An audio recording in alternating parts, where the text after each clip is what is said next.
मेरे साथ गुणी प्रकाश भी हैं जो एमएसपी कमेटी के ही मेंबर हैं। तो गुणी प्रकाश, क्या ये विपक्ष जो कह रहा है कि C2+50% लागू होगा तो किसानों का वेलफेयर हो सकता है, सच बात है, सही है ये? कर्मा जी, सबसे बड़ा धोखा है एमएसपी, क्योंकि जब 1947 में देश आजाद हुआ, माननीय प्रधानमंत्री जवाहरलाल नेहरू जी ने 55 में कानून बनाया था, जरूरी वस्तु अधिनियम, कि किसान अपनी फसलों की कीमत तय ही नहीं कर सकता। और वो 9 शेड्यूल में डाल दिया था कि आप अदालत में कहीं भी जाके अपील दलील नहीं कर सकते। और उसके बाद इन्होंने एमएसपी बनाई। एमएसपी का फार्मूला क्या है? मैं खुद एमएसपी का सदस्य हूँ। 7वें नंबर पे इन्होंने लिखा है कि उपभोक्ता के हित में महंगाई को देखते हुए कीमत तय की जाएंगी। वो किसान तो है ही नहीं।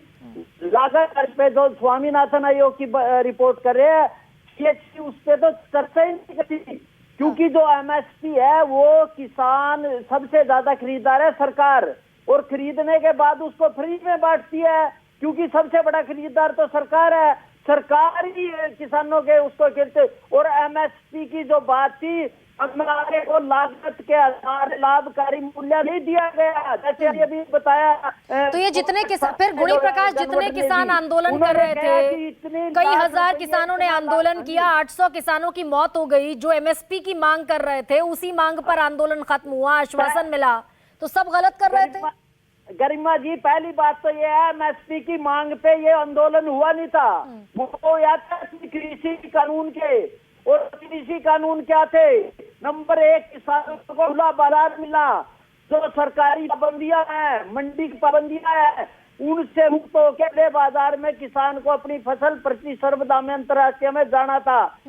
तो कैसे होगा? ठीक है, एमएसपी पर आंदोलन नहीं हुआ, लेकिन आंदोलन खत्म हुआ एमएसपी के आश्वासन कि भाई कमेटी बनाएंगे। एमएसपी तय होती है उपभोक्ता के हित में और महंगाई को देखते हुए।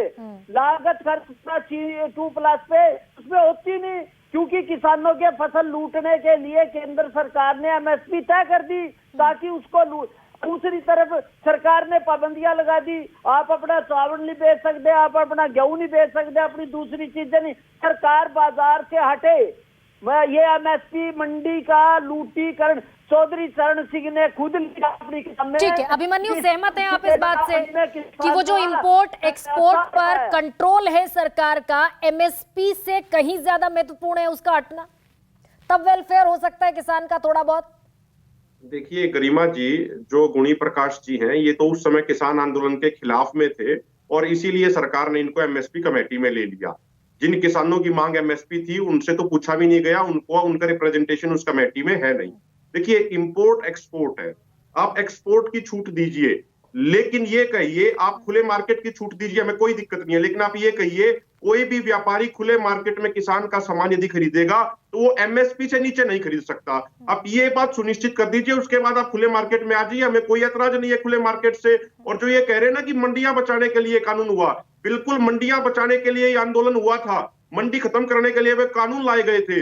वो आंदोलन मंडी बचाने के लिए इसलिए हुआ था क्योंकि 1939 में जो चौधरी छोटूराम जी ने एपीएमसी एक्ट बनाया था, वो एपीएमसी एक्ट एमएसपी किसानों को सुनिश्चित कराता है, तो इसीलिए वो आंदोलन लड़ा गया था। दूसरी बात गरिमा जी, मैं एक अंतिम बात ये कहना चाह रहा हूँ, आप किसी का भी क्या मिला? एमएसपी की तो मांग ही नहीं थी उसमें, किसान को। अरे क्या बात करते हैं आप क्या बात करते हैं? जब आंदोलन चल रहा था, आंदोलन के दौरान आप सरकार की गोद में बैठे हुए थे, आप सरकार की गोद में बैठे हुए थे। आपको किसान नेता कहना भी नहीं चाहिए, आपको किसान नेता कहना भी नहीं चाहिए। हरियाणा में कोई भी किसान। एक सेकंड अभिमन्यु और गुणी प्रकाश, एमएसपी की कमेटी बनी, किसान आंदोलन खत्म हुआ, और एमएसपी की जो कमेटी बनी वो इसी आश्वासन पर बनी कि यह कमेटी सुनिश्चित करेगी कि किसानों को उनकी फसल का उचित दाम कैसे मिले। यही था। अभिमन्यु, अब मैं आपसे ये पूछ रही हूँ कि भैया ये 27 रुपए रोज के कमाने वाला किसान आगे बढ़ेगा? ये कोई 10,000 देगा, कोई 15,000 देगा, कोई 6,000 देगा, कोई 72,000 भी देने को राजी है।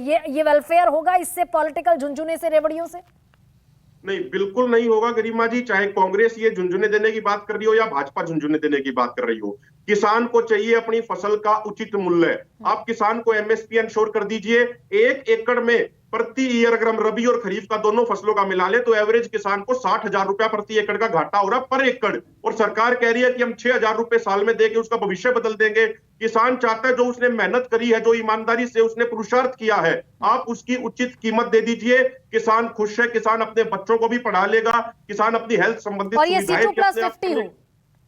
जी निश्चित तौर पे C2+50 हो। जो ये 6,000 रुपए देने की बात है ना गरिमा जी, इस तरीके से अमेरिका में अन्य पश्चिमी देशों में दिया जाता है जहां पे विकसित देश है, लेकिन वहां 6,000 रुपए नहीं देते। अमेरिका में एक किसान को एवरेज 42 लाख रुपए सालाना की सब्सिडी दी जाती है। आप यूरोप के अन्य देशों में चले जाइए, किसी में 17 लाख, किसी में 32 लाख, किसी में 35 लाख, यहां तक चाइना में भी बहुत भारी भरकम सब्सिडी दी जाती है क्योंकि वो भारत के मुकाबले ज्यादा विकसित देश है। हम तो सिर्फ इतना मांग रहे हैं कि हमें हमारी फसल का उचित मूल्य दे दीजिए और जो WTO और IMF के जो ये नियम बनाए जा रहे हैं, जबरदस्ती किसानों पे थोपे जा रहे हैं, जो MSP को खत्म करने की बात कर रहे हैं, उन WTO के नियमों का हमारी सरकार को खुला विरोध करना चाहिए। ठीक है। और जो तड़ल्ले से मुक्त व्यापार